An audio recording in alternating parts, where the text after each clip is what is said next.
പലപ്പോഴും എനിക്ക് കൺസൾട്ടേഷൻ ടൈമിൽ ഇത്രയും വലിയൊരു സ്റ്റോറി ആയിട്ട് പറയാനായിട്ട് സാധിക്കാറില്ല. ഇതിനകത്ത് എനിക്ക് ഒത്തിരി പറയാനുണ്ട്. കാരണം വെച്ചാൽ ഞാൻ പേഴ്സണലി അനുഭവിച്ചൊരു കാര്യമായതുകൊണ്ട് അതുകൊണ്ടാണ്. അതായത് സ്റ്റൊമക്കിന്റെ ആസിഡിന്റെ വീര്യമേ ഇവർക്കില്ല. തൈരിൽ അടങ്ങിയിരിക്കുന്ന ആ ബാക്ടീരിയ തന്നെയാണ് പ്രോബയോട്ടിക്കിൽ വരുന്നത്. അതിനകത്ത് യാതൊരു ദോഷവും ഇല്ല. അപ്പൊ അവർ പറയും എനിക്ക് എന്നാ ചോറ് കഴിക്കുമ്പോൾ കുഴപ്പമില്ല, പക്ഷെ എനിക്ക് മുട്ട കഴിക്കാൻ പറ്റുന്നില്ല, പനീർ കഴിക്കാൻ പറ്റുന്നില്ല, ഇതൊക്കെ കഴിക്കുമ്പോൾ എനിക്ക് ദഹിക്കുന്നില്ല എന്ന് പറയുന്നുണ്ടെങ്കിൽ. നമസ്കാരം. നമ്മൾ ഒരുപാട് തവണ ചർച്ച ചെയ്ത ഒരു വിഷയമാണ് അസിഡിറ്റി. ശരിക്കും അസിഡിറ്റിക്ക് ഒരു പൂർണ്ണമായ സൊല്യൂഷൻ ഉണ്ടോ? ആക്ച്വലി ഇപ്പോഴത്തെ സമൂഹത്തിൽ നമ്മളിപ്പോൾ ഒരു 10 ആൾക്കാരെ എടുക്കുകയാണെങ്കിൽ അതിനകത്തൊരു ഏകദേശം 7 ആൾക്കാർക്കും അസിഡിറ്റി. കുഞ്ഞുങ്ങൾ പോലും പറയുന്നുണ്ട് എനിക്ക് വയറുവേദനയാണ്, അങ്ങനെ പല രീതിയിലുള്ള ബുദ്ധിമുട്ടുകൾ. കുഞ്ഞു തൊട്ട് വലിയ ആൾക്കാരിൽ വരുന്ന അസിഡിറ്റിയുടെ മൂല കാരണം എന്ന് പറയുന്നത് പലപ്പോഴും പറഞ്ഞൊരു കാര്യമാണ്, മലിനമാവുന്ന ഭൂമിയാണ് അസിഡിറ്റിയുടെ പ്രധാന കാരണം. കാരണം എന്ന് വെച്ചാൽ നമ്മൾക്ക് മണ്ണുമായിട്ട് മനുഷ്യനെന്നും സമ്പർക്കം ഉണ്ടായിരുന്ന ഒരു കാലഘട്ടത്തിൽ നിന്ന് മാറി ഇപ്പം എല്ലാവരും 4 ചുവരിൻ്റെ ഉള്ളിലേക്കായി ജോലി എടുക്കുന്നവരായി. അതൊരു കാരണം. രണ്ടാമത്തെ കാരണം എന്ന് വെച്ചിട്ടുണ്ടെങ്കിൽ ഫെർട്ടിലൈസേഴ്സിൻ്റെ അമിതമായ ഉപയോഗം. ഇപ്പോൾ പണ്ട് നമ്മളുടെ അച്ഛനമ്മമാരുടെ കാലങ്ങളിൽ ചാണകവും ഒക്കെയാണ് വളമെങ്കിൽ ഇന്നത്തെ കാലത്ത് എവിടെ കാണാൻ പറ്റും അങ്ങനത്തെ ഒരു നാച്ചുറൽ മാന്യൂർ എന്ന് പറയുന്ന ഒരു സാധനം ഇല്ലാണ്ടായി കഴിഞ്ഞു.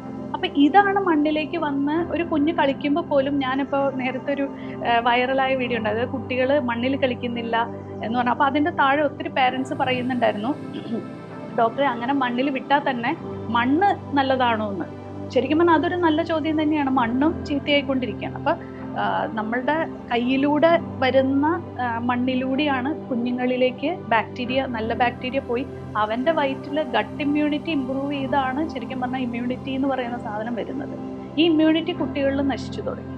അപ്പം ഈ ഗട്ട് ഇമ്മ്യൂണിറ്റി ആണ് ഇതിൻ്റെ പ്രധാന കാരണം എന്ന് പറയുന്നത്. ഇനി ഞാൻ രണ്ടാമത്, നമ്മൾ ഈ അസിഡിറ്റിയുടെ മൂല കാരണമായ ഒരു പ്രധാനപ്പെട്ട ഒരു ബാക്ടീരിയ ഉണ്ട്. അതിന് പറയുന്നതാണ് എച്ച് പൈലോറി ബാക്ടീരിയ. ആ എച്ച് പൈലോറി ബാക്ടീരിയ ശരിക്കും 2 രീതിയിലുള്ള പ്രശ്നം ഉണ്ടാക്കും. ഇത് വളരെ ഇമ്പോർട്ടൻ്റ് ആയിട്ടുള്ള കാര്യമാണ്. എപ്പോഴും എൻ്റെ പേഷ്യൻസ് വരുമ്പോഴും അവർ പറയും, ഡോക്ടറിൻ്റെ വീഡിയോ കണ്ടിട്ട് ആ വീഡിയോയിൽ എക്സ്പ്ലനേഷൻ കേട്ടിട്ടാണ് വരുന്നതെന്ന് എല്ലാവരും പറയാറ്. അപ്പം ഈ ഒരു പലപ്പോഴും എനിക്ക് കൺസൾട്ടേഷൻ ടൈമിൽ ഇത്രയും വലിയൊരു സ്റ്റോറി ആയിട്ട് പറയാനായിട്ട് സാധിക്കാറില്ല. അപ്പം ഞാൻ ഇത് പറഞ്ഞു തരുന്നത് വളരെ ഇമ്പോർട്ടൻ്റ് ആയിട്ടുള്ളൊരു ഇൻഫർമേഷനാണ്. H pylori can cause hyperacidity and hypoacidity എന്നാണ് പറയുന്നത്.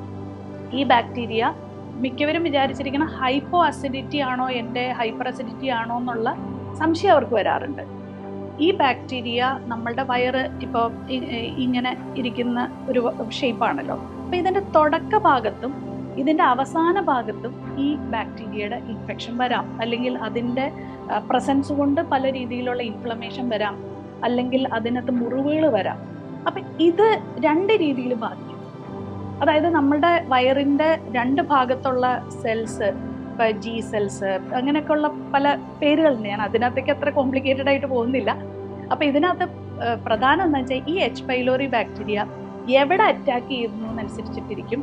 ഹൈപ്പർ അസിഡിറ്റി ആണെങ്കിൽ എന്ത് പറ്റും, ഇവർക്ക് അൾസർ അങ്ങനത്തെ ഒക്കെ വരാനുള്ള സാധ്യത കൂടുതലാണ്. ഹൈപ്പോ അസിഡിറ്റി ആകുമ്പോഴത്തേക്കും ഇവർക്ക് അതായത് സ്റ്റൊമക്കിൻ്റെ ആസിഡിൻ്റെ വീര്യമേ ഇവർക്കില്ല, അല്ലെങ്കിൽ low production of stomach acid വരും. അപ്പം ഞാൻ നിങ്ങളെ വളരെ ലളിതമായിട്ട് പറഞ്ഞ് മനസ്സിലാക്കുകയാണെങ്കിൽ, ഇപ്പം സിംഹത്തിനും പുലിക്കും മനുഷ്യനും ഒരേ സ്റ്റൊമക്ക് pH ആണെന്ന് ഞാനൊരു വീഡിയോയിൽ പറയുന്നുണ്ടായിരുന്നു.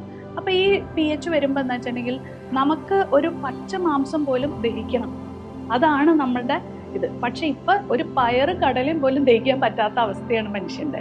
അപ്പം അതിൻ്റെ അർത്ഥം എന്തായിരിക്കും, അവൻ്റെ ഉള്ളിലുള്ള pH മാറിക്കിടക്കണം.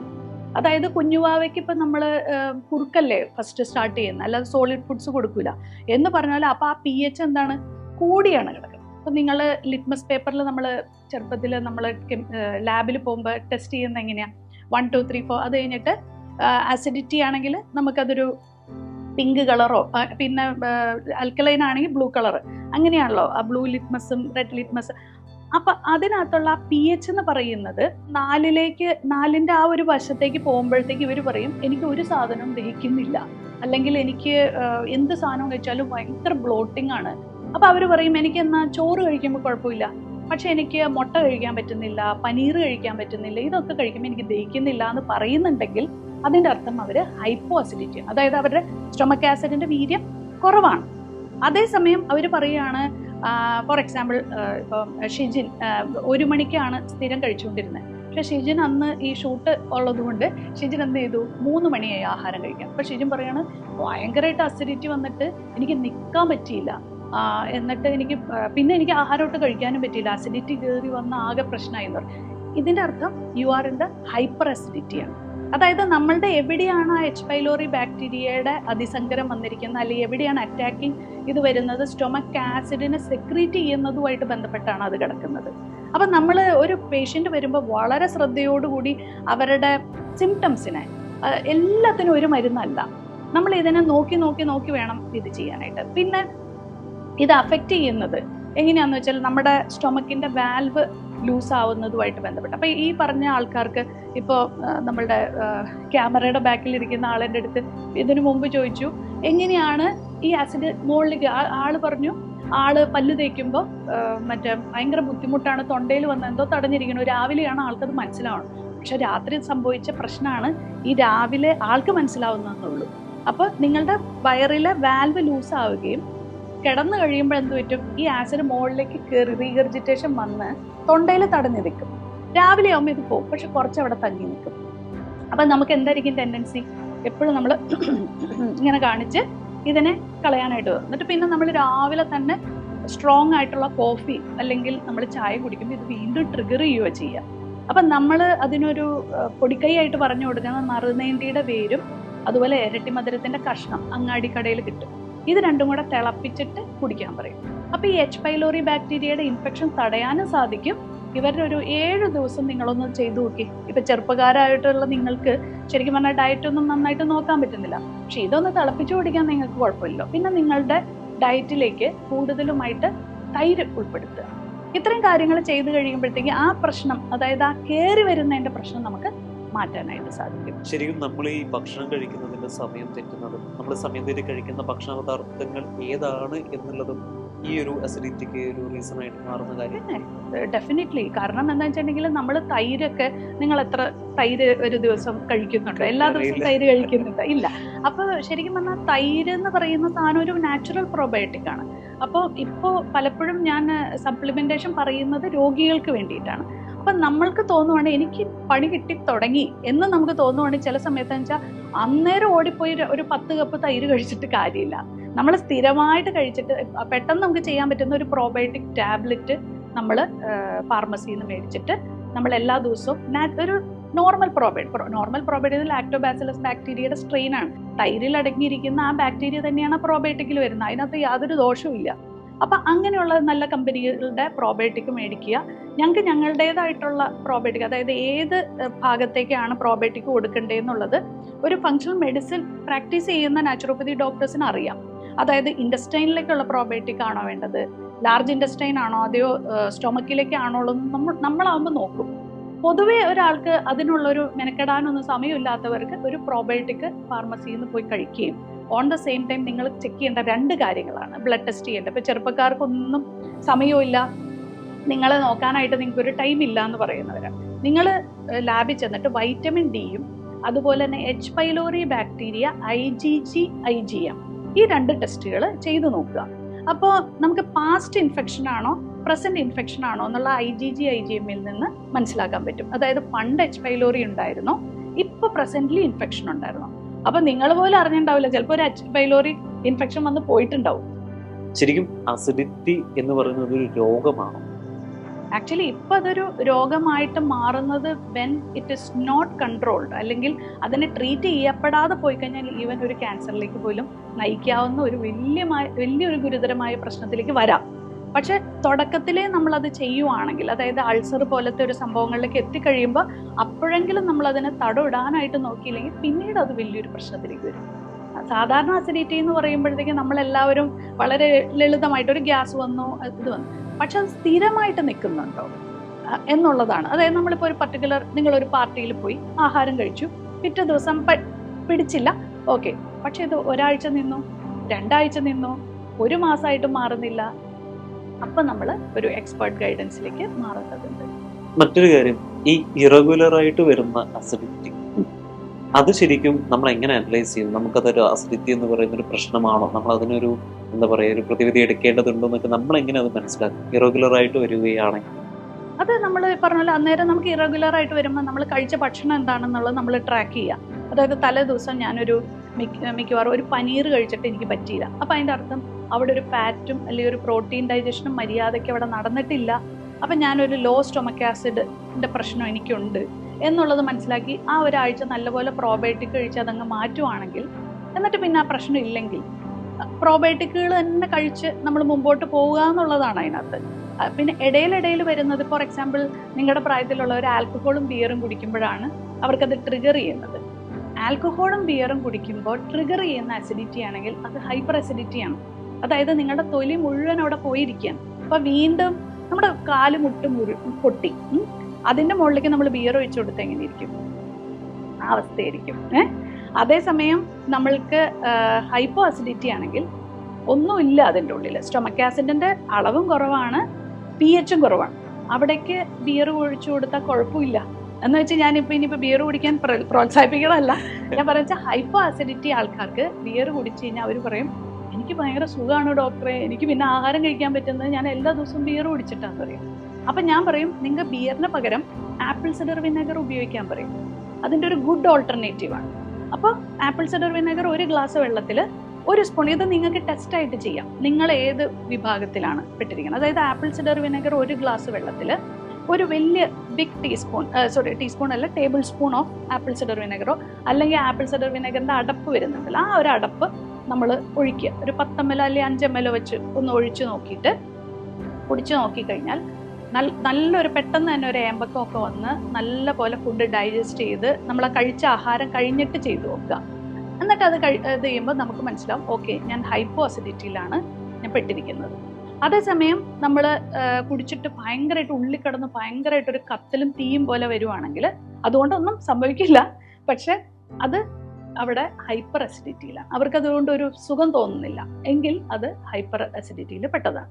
ഇങ്ങനെയാണ് നമ്മൾ ഹൈപ്പോയും ഹൈപ്പറും ഇത് ചെയ്യുന്നത്. ഇതിനകത്ത് എനിക്ക് ഒത്തിരി പറയാനുണ്ട്, കാരണം വെച്ചാൽ ഞാൻ പേഴ്സണലി അനുഭവിച്ചൊരു കാര്യമായതുകൊണ്ട്. അതുകൊണ്ടാണ് എൻ്റെ ഈ പേഷ്യൻസ് ഒരു പാവങ്ങള് വയനാട്ടിൽ നിന്ന് പോലും എന്നെ കാണാൻ വരുന്നത്, കൊച്ചിയിലേക്കൊക്കെ കാണാൻ വരുന്നത് ഈ എൻ്റെ ഒരു പ്രശ്നം എന്ന് ഞാൻ പറഞ്ഞപ്പോഴാണ്. അപ്പൊ ഇതിനകത്തുള്ള ഒരു ശാശ്വതമായ പരിഹാരം എന്ന് പറയുന്ന ഡയറ്റ് മാത്രമാണ്. പിന്നെ ഇതിനകത്ത് വേറൊരു കാര്യം, എൻ്റെ ഒരു അറിയാലോ, എൻ്റെ ബ്രാൻഡിങ് എന്ന് പറയുന്നത് യോഗയാണ്, യോഗാശ്രം എന്ന് പറയുന്ന യോഗയാണ്. അപ്പം ഞാൻ ചെയ്യുന്നതെന്ന് വെച്ചാൽ ഈ ഹൈപ്പർ അസിഡിറ്റി വരുന്നവർ ഭയങ്കരമായിട്ട് ആൻസൈറ്റി ഉണ്ടാവാറുണ്ട്. അതായത് നിങ്ങളുടെ ഹോർമോൺസുമായിട്ടും, അതായത് നമ്മളുടെ എല്ലാ ഹോർമോൺസും സെറട്ടോണിൻ പോലത്തെ ഹോർമോൺ ഉൽപ്പാദിപ്പിക്കുന്ന നമ്മുടെ ചെറുകുടലിലാണ്. അപ്പം അത് ശരിക്കും പറഞ്ഞാൽ സിഗ്നൽ കൊടുക്കുന്ന ബ്രെയിനിലേക്കാണ്. അപ്പോൾ അതിനകത്ത് happiness is a very big factor. അപ്പോൾ അതുകൊണ്ട് തന്നെ യോഗ നമ്മൾ അതിൻ്റെ കൂടെ റീസെറ്റ് ചെയ്യാനായിട്ട് നമ്മൾ യോഗയും കൂടി ആഡ് ചെയ്യുന്നത് കൊണ്ടാണ് ഇവർ സമാധാനമായിട്ടും അതുപോലെ തന്നെ ആഹാരം കഴിച്ചാൽ അത് പിടിക്കണ്ടേ. അതായത് നിങ്ങൾ ഭയങ്കരമായിട്ട് ടെൻഷൻ അടിച്ച് ഭയങ്കര ഇതായി കഴിക്കുന്ന ആഹാരം ചിലപ്പോൾ അങ്ങനെയും പിടിക്കില്ല. അപ്പം നമ്മൾ സമാധാനവും കിട്ടണം, അതിൻ്റെ കൂടെ ആഹാരം ചിട്ടപ്പെടുത്തി. ഈ യോഗ ആൻഡ് ഡയറ്റാണ് ഇതിൻ്റെ ശാശ്വതമായ പരിഹാരം. എങ്ങനെയാണ് നമ്മൾ പേഷ്യൻസിനെ ട്രീറ്റ് ചെയ്യുന്നത്.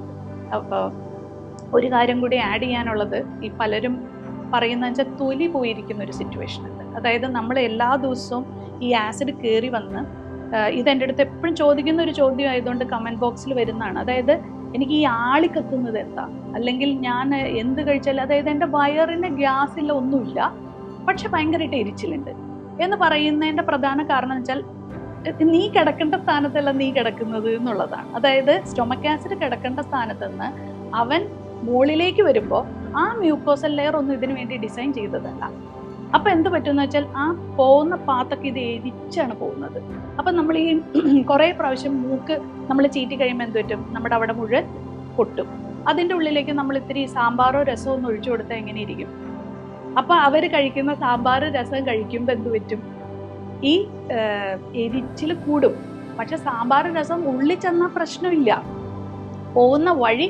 അപ്പം അവർ പറയുന്ന ഇങ്ങനെയായിരിക്കും, എനിക്ക് പുളിയും എരിവും ഉപ്പും തൊടാൻ പാടില്ല, കാരണം അവരുടെ ഇവിടം തൊട്ട് ഇവിടം വരെ അവരുടെ ആ മ്യൂക്കോസൽ ലെയർ പൊളിഞ്ഞിരിക്കുന്നുണ്ടാകും. അപ്പം അവിടെ ഞാൻ പറയുന്ന വീണ്ടും ഒരു ടിപ്പ് പറഞ്ഞുതരാം, തേങ്ങാപ്പാൽ ഭയങ്കര സൂതിങ്. അത് ചിന്തിച്ചു നോക്കുക, നമ്മുടെ പൊട്ടിയ ഒരു നേരത്തെ പറഞ്ഞ പോലെ തന്നെ തൊലി പോയിരിക്കുകയാണ്, അതിൻ്റെ മുകളിലേക്ക് നമ്മൾ തേൻ ഒഴിച്ചു കൊടുത്ത് എങ്ങനെ ഇരിക്കും? സുഖമായിരിക്കും. അതിൻ്റെ മുകളിലേക്ക് അലോവേര നമ്മൾ പരട്ടി കൊടുക്കുകയാണെങ്കിൽ അതും സുഖമായിരിക്കും.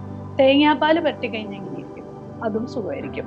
അതിൻ്റെ മുകളിലേക്ക് രസമോ സാമ്പാറോ മീൻകറിയോ ഒഴിച്ചു നോക്കി, അടിപൊളിയായിരിക്കില്ല. അപ്പം അതാണ്. അപ്പം നമ്മൾ ഈ ഒരു ശരീരത്തിനെ നമ്മൾ നന്നായിട്ട്, ഇത് എന്തുകൊണ്ട് ഇത്രയും ഡീറ്റെയിൽ ആയിട്ട് എനിക്ക് പറയാൻ പറ്റുമെന്ന് വെച്ചാൽ ഞാൻ അനുഭവിച്ചതുകൊണ്ടാണ്. അപ്പം ഇതെല്ലാവർക്കും ഈ ഒരു വീഡിയോ ഉപകാരമാവട്ടെ. നിങ്ങളുടെ പ്രശ്നം എന്താണെന്ന് നിങ്ങൾ നന്നായിട്ട് കുറേ ഉണ്ട് ഇതിനകത്ത് കാര്യങ്ങൾ പറയാൻ. പക്ഷെ നിങ്ങൾക്കൊരു പ്രശ്നം വരുന്നുണ്ടെങ്കിൽ, നിങ്ങൾ കൺഫ്യൂസ്ഡ് ആണെങ്കിൽ പ്രോപ്പറായിട്ടൊരു കൺസൾട്ടേഷൻ എടുത്ത്, ഞാൻ ഈ പറയുന്ന ഇവിടെ താഴെ എഴുതി കാണിക്കുന്നുണ്ടല്ലോ നമ്മുടെ നമ്പറിൽ, കാണിച്ചു കഴിഞ്ഞാൽ നിങ്ങൾ ഏത് വിഭാഗത്തിലാണ് പെട്ടിരിക്കുന്നതെന്നും അതിനനുസരിച്ചുള്ള ഡയറ്റ് പ്രിപ്പയർ ചെയ്ത് യോഗയും, അല്ലാതെ നമ്മൾ ഈ ഒരൊറ്റ സെന്റൻസിൽ ഡോക്ടറെ ഹൈപ്പോ ആണോ ഹൈപ്പർ ആണോ എന്നുള്ളത് കമന്റ് ബോക്സിൽ വരാറുണ്ട്. എങ്ങനെ പറയാൻ പറ്റും? നമുക്ക് ഡീറ്റെയിൽ ആയിട്ടൊരു കേസ് ഹിസ്റ്ററി എടുക്കാതെ എങ്ങനെ നമുക്കത് അറിയാൻ പറ്റും? അപ്പം അവർ ചിലപ്പോൾ നിങ്ങളിപ്പോൾ ഈ അനുഭവിക്കുന്നത്, നിങ്ങളൊരു 10 വർഷം മുമ്പ് തൊട്ട് നിങ്ങളുടെ വയറിന് പ്രശ്നം തുടങ്ങിയിട്ടുണ്ട്, പക്ഷെ നിങ്ങൾ ഇപ്പോഴാണ് അറിയുന്നതെന്നുള്ളൂ. അപ്പം ഈ ഹിസ്റ്ററി ഒക്കെ എടുക്കുന്നത് നമുക്കിത് അറിയാൻ വേണ്ടിയിട്ടാണ്. അപ്പം പ്രോപ്പറായിട്ട് ട്രീറ്റ് ചെയ്യണമെന്നുണ്ടെങ്കിൽ യോഗാശ്രം ആക്ച്വലി ഏറ്റവും കൂടുതൽ ഫോക്കസ് ചെയ്യുന്നത് അസിഡിറ്റിയെ തന്നെയാണ്. അപ്പം നമുക്ക് നന്നായിട്ട് ഒരു പ്രശ്നം കൂടാതെ നമുക്ക് ഇനീഷ്യൽ സ്റ്റേജിൽ, അല്ലെങ്കിൽ ഏകദേശം ഒരു 20 വർഷം പഴക്കമുള്ള കേസുകൾ പോലും ഞങ്ങൾ നന്നായിട്ട് ഇത് ചെയ്യുന്നുണ്ട്. പക്ഷെ അത് പിന്നീട് അൾസർ, ഒരു ക്യാൻസറിലേക്കൊക്കെ ആയി കഴിയുമ്പോൾ മാത്രമാണ് നമ്മളത് തൊടാതിരിക്കാറുള്ളൂ. അപ്പം എല്ലാവരും നന്നായിട്ട് ആഹാരം വളരെ ശ്രദ്ധിക്കുക, എല്ലാ ദിവസവും പ്രോബയോട്ടിക് ഫുഡുകൾ ഉൾപ്പെടുത്തുക. ഇതൊക്കെയാണ് എനിക്ക് പറയാനുള്ളത്.